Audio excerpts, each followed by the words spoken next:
As a student of technology, I have the great honor and privilege of introducing one of my heroes, and that would be Dr. Eric Schmidt. Eric Schmidt is the chairman and CEO of Google. He came to Google to help a promising young company learn the basic business infrastructure and gain some chops to really become the biggest company in the world. Dr. Schmidt has the kind of brain that I'd describe as scary smart. He's a PhD from Berkeley, who then went on to work at Bell Labs. He was on the research staff at the Computer Science Lab at Xerox Palo Alto Research Center, the CTO at Sun Microsystems, the chairman of Novell, and now at Google. He's going to give us a brief comments, and then we'll have some questions. Thank you. Dr. Schmidt.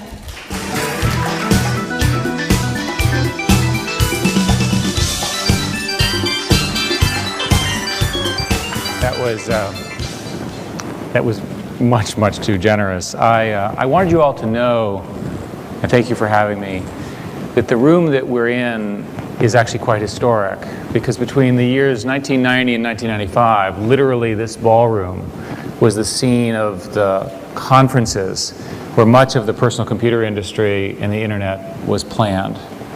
So it's only fitting now, from my perspective, literally they've repainted the rooms, and aside from that it's pretty much the same. 15 years later, we're looking at the consequences, good and bad, by the way, for what's happened with the explosion of information, the creation of whole new industries, and the way I would like to think of it is as Google bringing some science to advertising, because we believe advertising has great value. Let me talk first and foremost about information and the world. I think the role of information is underappreciated in politics and business, global phenomena, culture, and so forth. And the rate of innovation is actually increasing in the internet, which is sort of a little frightening. And there are these very large new opportunities and platforms before us that all of us together are going to be exploiting, using, being creative on, or being upset about. This is happening, it's happening globally, and it's happening right now. There are four sort of major experiments, I think, globally in how information is being used. Think of them stereotypically as follows. Europe, educated, thoughtful, rule of law, empowering. The United States, innovative, creative, surprising, individualist. China, monocultural, chaotic, controlling, confronting the individual truths of their structure. India, following, accelerating the merging of their cultures. These four major social phenomena that comprise 80% of population and 99% of economics will be defined by the role of information and the power of individuals using that information. That is the story of the next 5 to 10 years. There are lots of examples of this. Rice is in short supply. One of the reasons it's in short supply is that the people who make rice are using their cell phones to discover that the intermediaries are screwing them with respect to pricing, and so they're withholding rice to get the prices set correctly.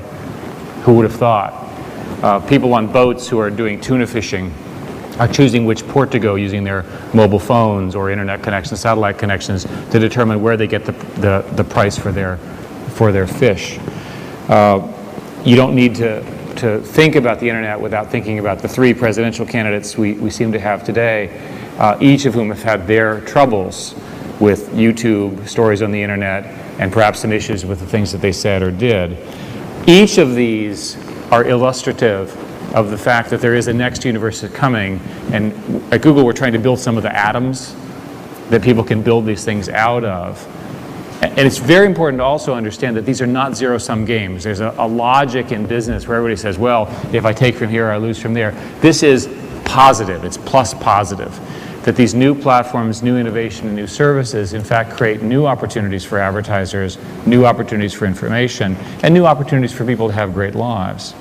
As an example, there are 5,000 photos uploaded per minute to Google's Picasa website. I have no idea what's on those photos. I just can't imagine. I can't imagine even trying to look. Even scarier is there's 10 hours of video in YouTube uploaded every minute. Okay. Now the technology it has all sorts of interesting problems. We did some math, and in 2019, you'll be able to have an iPod-like device that has 85 years of video on it. So in your entire life, you cannot watch all the video. Right? You'll never do it. I guess you could fast watch it. We'll watch a frame here and a frame here and a frame here. And by the way, that includes sleeping time, which is another problem we haven't fixed yet. So the scale of this, I think, is underappreciated, and the societal impacts are very, very significant as well. As Ben, who's one of my heroes, talked about, the shift in audience is causing content to really be multi-platform. Network primetime audience is now around 5% down from sort of 80%. These new industries, whether it's print campaigns, search advertising, are now these very large industries that didn't exist 10 years ago. The average American internet user is spending 13% more time on the internet every year, which means basically they're ruining their lives, right? They're giving up everything else because they're so addicted to this phenomenon. This is very, very real and very powerful, and it's, of course, demographically shifted toward the next generation of consumers, which is very important for all of us. We're seeing people do interesting experiments. A typical example is CBS did something called the CBS channel, and they promote clips of their shows on YouTube, and we've measured it, and it drives more viewership. So even simple stuff like that is easy to do, is stuff that we can work together with you all to make sure that they're doing. It's a no-brainer. They have the content anyway, it's promotional, and each and every person should be thinking about how to do those sorts of things. And I consider those sort of necessary, right? That we have to do those, and obvious, but not sufficient. That the real opportunity is in develop new forms of storytelling, new forms of narratives. And some of these are unusual.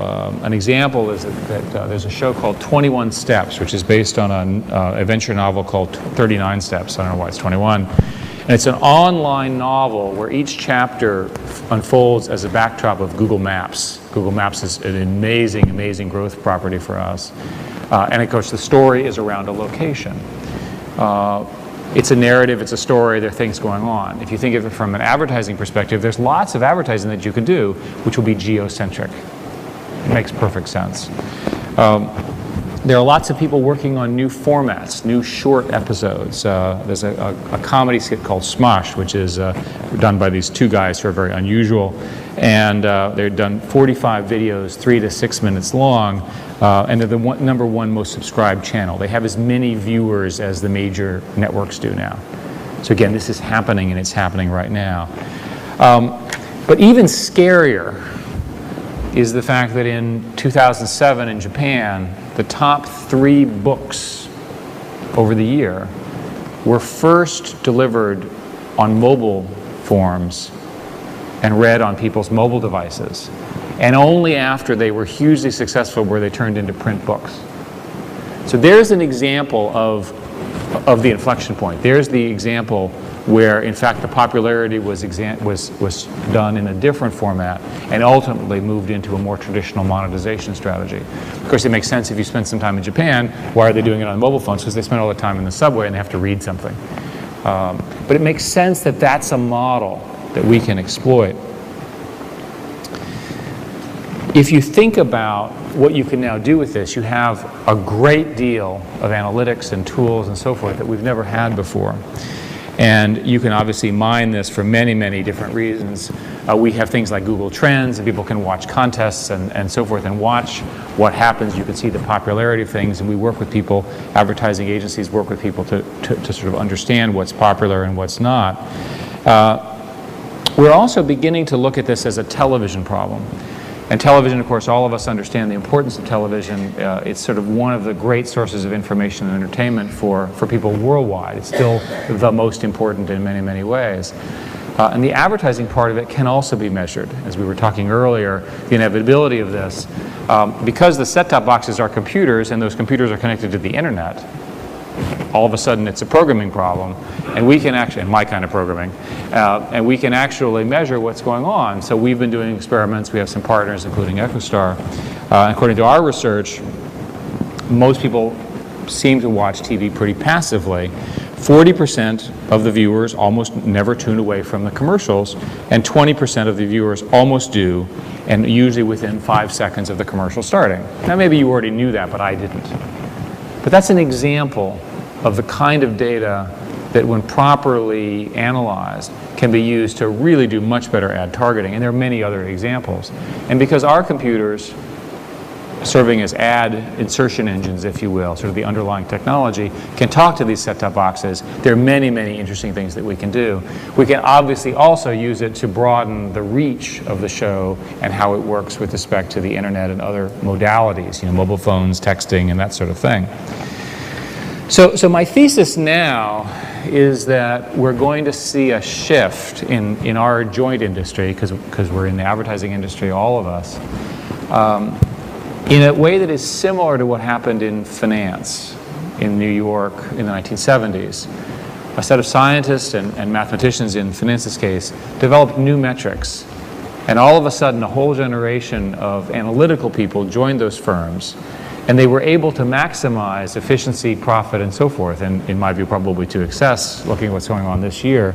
And there's every reason to believe that marketing will now go through a similar transaction. That the principles of marketing, which are around entertainment, storytelling, targeting, selling, all the things that we do so very well in our industry, in particular you do, because I don't do it, we're sort of an enabler for this, that they'll be augmented by very, very significant analytical tools which will allow this kind of targeting. Google has a product called Google Analytics, and the simple rule is anybody using Google Analytics is much happier, sort of how I operate every day. Because they know what's happening on their website, they know who's using their services, they can track their advertising, and we've of course seen a direct and 100% correlation between the adoption of Google Analytics and more revenue to Google, and what's wrong with that? So you get the idea. So along the way, and I'll put this into context and finish up, we looked at this not just as a text ads problem, which of course has been our historic business, but as a much broader opportunity to serve global advertisers with all of the tools necessary to target all of these different industries. And we eventually saw that the correct thing to do was to acquire DoubleClick, which indeed we've done. We're very proud of that.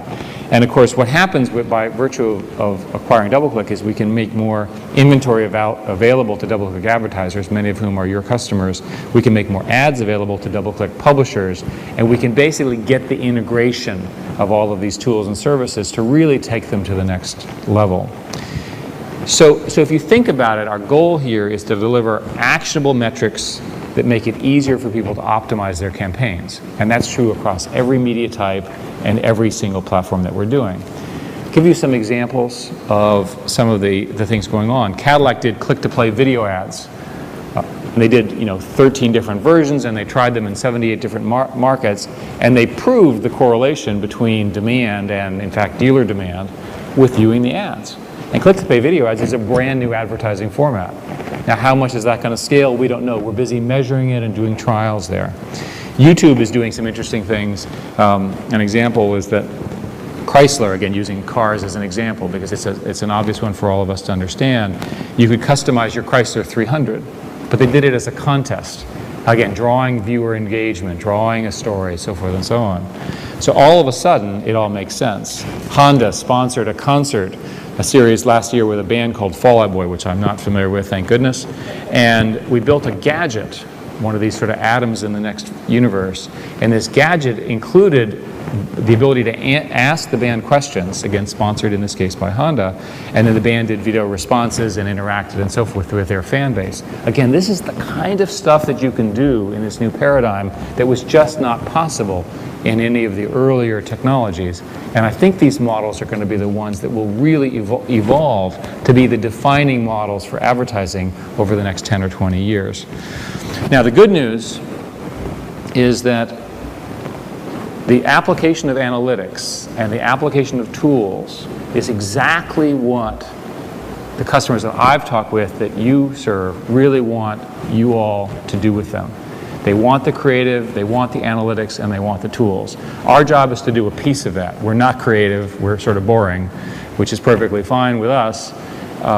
We need to provide those tools. We need to figure out a way to get them into your systems and so that people can really get the benefit of the analytics to go on with the storytelling and the creativity. To give you a sense that we're not done, and my initial thesis was that the internet rate is accelerating, we're investing tremendous resources in information and scale and opportunities around search and all the things mobile and so forth that you know about. But there was a study done, and the study done was sort of what is the next opportunity. And 11% of the US survey respondents actually were asked, would they be willing to safely implant a device that enabled them to use their mind to access the internet? And I was very pleased to see that of that split, demographics were different. 17% of the men were willing, but showing once again that women are smarter than men. The women, only 7% were willing to have this done. I am not in the 17%. I think the internet should stay right there, and my mind will stay right here. Thank you very, very much.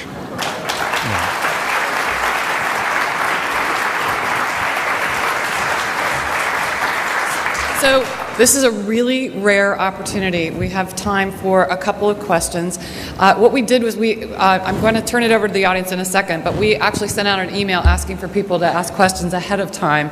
So let me just ask one of them, and then we'll turn it over to the audience.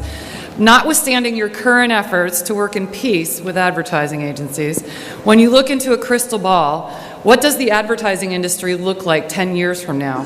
What value and services can agencies provide in order to survive an advertising industry that is increasingly automated?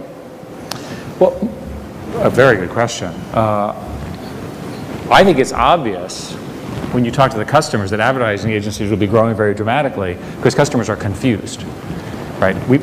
This whole conference is about confusion. You have this choice, this choice, this choice, this choice. How do I do this? How do I do that? And so forth and so on. The customers are not going to get there. They need the agencies to tell them. I mean, this is so obvious. And so we can provide the analytical tools and basically give you a framework by which you can talk about the choices. But ultimately, these are decisions that are incredibly mission critical for the advertising industry. We love advertising, right? Advertising has value. People actually enjoy the ads, especially when they're highly targeted.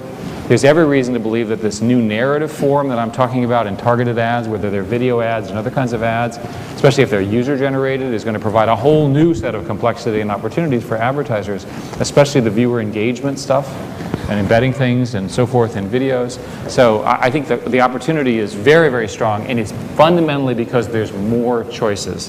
We're not taking a static industry and automating it analytically. We're taking an exploding industry of choices and providing a framework, and then people will need help, and they'll have help from you, which is why this is so important. Thank you. Open it up to the audience. First of all, Eric, congratulations on a stunning last quarter. I understand you kind of beat all the estimates out there. My question is, Google has its base for revenue generation is advertising. Down the road, and you're giving away many of your applications and products, do you see that changing down the road? I think the short answer to your question is no. Most of the people who've tried to use the internet to sell things with subscriptions and so forth have run into real user adoption problems. There are some counterexamples, but for digital goods, the best price is free. And if you have a free business, by far the best way to monetize is just through advertising. So we like the notion of free information with highly valuable, highly targeted advertising.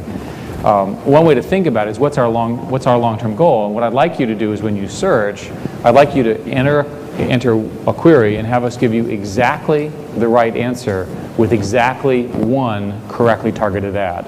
And I know this seems strange. Wouldn't you want to show more ads? But the best advertising experience is the perfectly targeted ad exactly once, which is so compelling people have to watch it, have to read it, have to study it, have to buy the product. And that's what we're trying to get to. Eventually, maybe what we can do is we can have a situation where I'll guarantee, this is my fantasy, I'll guarantee you as an advertiser, if you just pay us some money, we'll guarantee the sale. And by the way, we'll immediately go to Lloyd's of London to get the insurance program to make sure in case we make a mistake. But if we can get to that level of specificity, what will happen is advertising will no longer be a marketing expense, it'll just be a sales expense. And it can be judged that way. And then it's just, and by the way, that's great for all of us, because that money was just all going to come in our direction.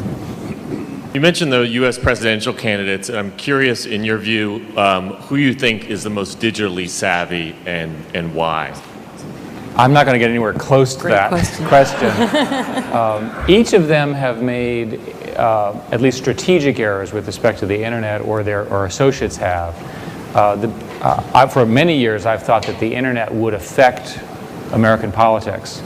And in 2006, George Allen, who was at the time the senator of Virginia, uttered an inappropriate word that was captured on YouTube.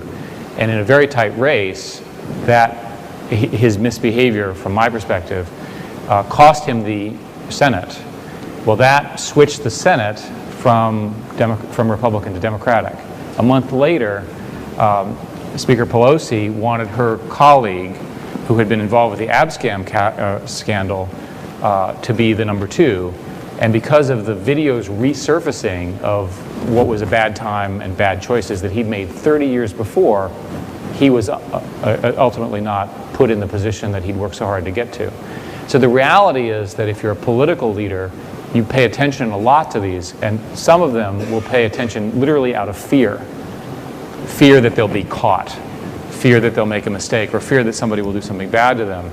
All of the candidates, and the 3 major candidates I've spent a fair amount of time with, all of them have a good understanding of technology and the role of it, and they all see it as a way of ultimately providing growth for America. One of the great strengths about YouTube as a distribution platform is its ability to get content seen by millions, obviously. One of the great weaknesses of YouTube as a content distribution platform, as we're seeing, is its, I guess, inability to sufficiently make enough money to sustain content production, especially online-only content production from online-only content producers. What challenges are you guys facing, or what answers are you finding for ways to adequately compensate the producers of content that you're placing the advertising around? So from our perspective, there are 2 big challenges ahead for YouTube. YouTube, by the way, is growing at this phenomenal rate. It's a global brand. It's growing very, very, very quickly. And essentially everything interesting in video online seems to end up on YouTube, for better or worse. The first is a discovery problem. It's difficult with YouTube to actually find the content unless you know what you're looking for, because there's so much of it. And this is essentially a problem that can be where user interface techniques, knowledge of what people are looking for, the sort of search problem can merge with the browsing problem. The second problem is that if you measure minutes, if you will, simple way, if you measure minutes of monetization on television versus minutes of monetization online, the minutes of monetization on television is higher. So in other words, if you have somebody who switches 1 minute from television to 1 minute to YouTube, the amount of money that we can now make from that 1 minute is lower. This is a challenge, but it's not an insurmountable one. And the solution is to come up with more compelling and more targeted advertising that commands higher ad rate. It's not to somehow subsidize it. You know, we'd love to do that, but that doesn't scale. So our fundamental solution is first to say there is a problem that the online advertising in general, when you're going from a traditional media to a new media, does not monetize as well, with some exceptions, and that the way you get the monetization is by having better and more targeted and more clever ads, clever in the technology sense, that then command a high enough ad rate that they're roughly equal. And then you do rev shares.